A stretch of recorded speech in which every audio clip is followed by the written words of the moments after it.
Josh McKenzie, how are you? I'm good, thanks, Tony. How you doing, buddy? I'm doing great. I get to talk with you about the hunting party and your experiences with this show. Did you ever think it was going to be this popular? I mean, I don't know. I never know.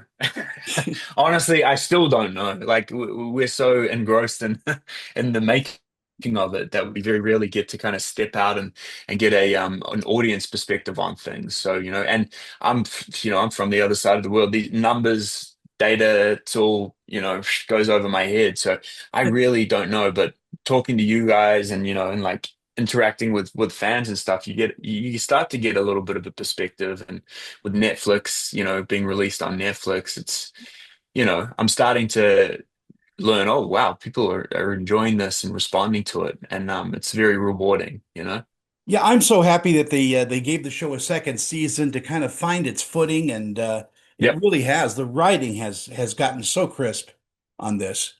Yeah, yeah. I think we really upped our game in the second season, and we lent into all the things that made the first season exciting and kind of took it to another level. As they say in Spinal Tap, we turned it to 11. So yeah, a lot of fun.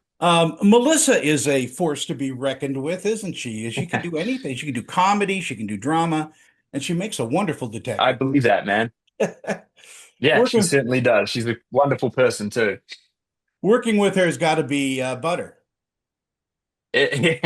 I'm not sure I understand the analogy, but if butter's good, yeah, it is. She's we've become very, very close friends, and I love her. I love Patrick. I love Sarah.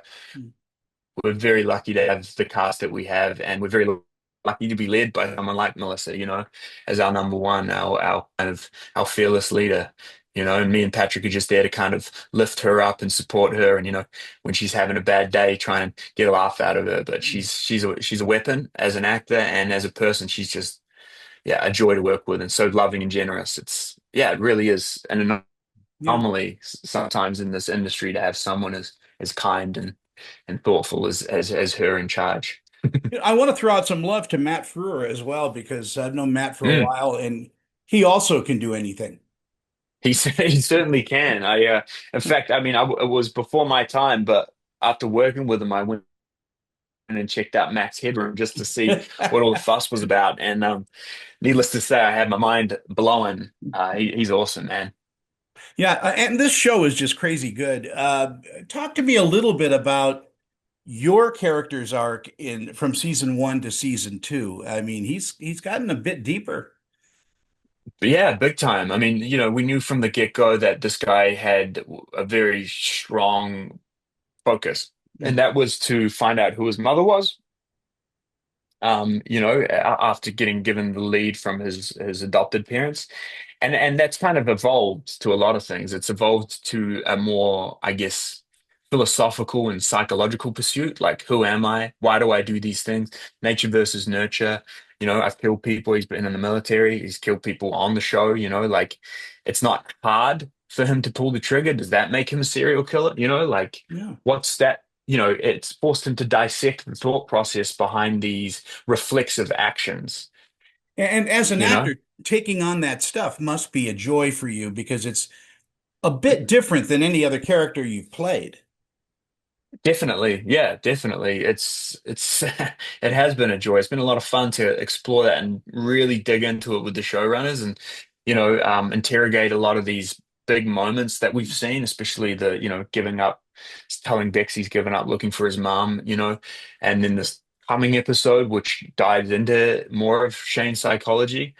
It's I've really enjoyed getting into the weeds with the writers and making sure that we are as truthful and sensitive and authentic as possible when it comes to exploring these themes, especially around adopted children, and nature versus nurture. Yeah, yeah, as you said, and finding yourself, through all the muck and the mire of, your Mm. job and your friends and all, but just discovering who you are is a great journey for any character to take on.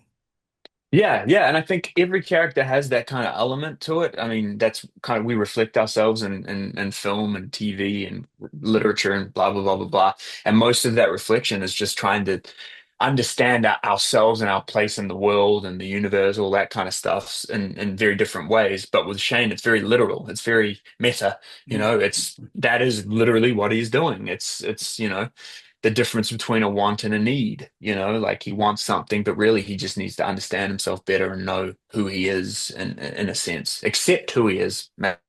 maybe is the better word. Tell me a little bit about what you think audiences get from watching The Hunting Party. I don't know. I don't know what I think they get, but I know what I hope that they get, and I hope they get you know, a good scare every now and again. I know horror's like so popular with people. We like to kind of, escape into a world that is familiar yet kind of absurd. So I hope we satisfy that craving whilst at the same time providing moments of like exhale and levity and also wholesomeness. There is a little bit of wholesomeness in this, the found family element, the connection between, us three, us four with Morales. I think, that's what I hope people get. A nice combination of those things. Yeah, well, speaking of levity, I mean, you guys are like a just a big bickering couple, and it's Yes. just such a fun moment to see that too, because I think that's what you guys are like in real Yeah. life. Honestly, we are, yeah, and we've really tried to carry that into the show as much as we possibly can. We get away with as much as we can, Tony. That's I'll say that much. Are you going to hop behind the camera and direct at any point soon? I have those kind of aspirations. I've done small stuff, but look, the schedule that we have, I think it's going to be pretty hard to do both. But I'm certainly, eyeing up something in the future in that capacity for sure. I hope I get to chat with you on season three. I just can't wait to see what happens next. Yeah, likewise, Tony. Likewise. All right, you take care. Have a great day, and thank you so much for your time today.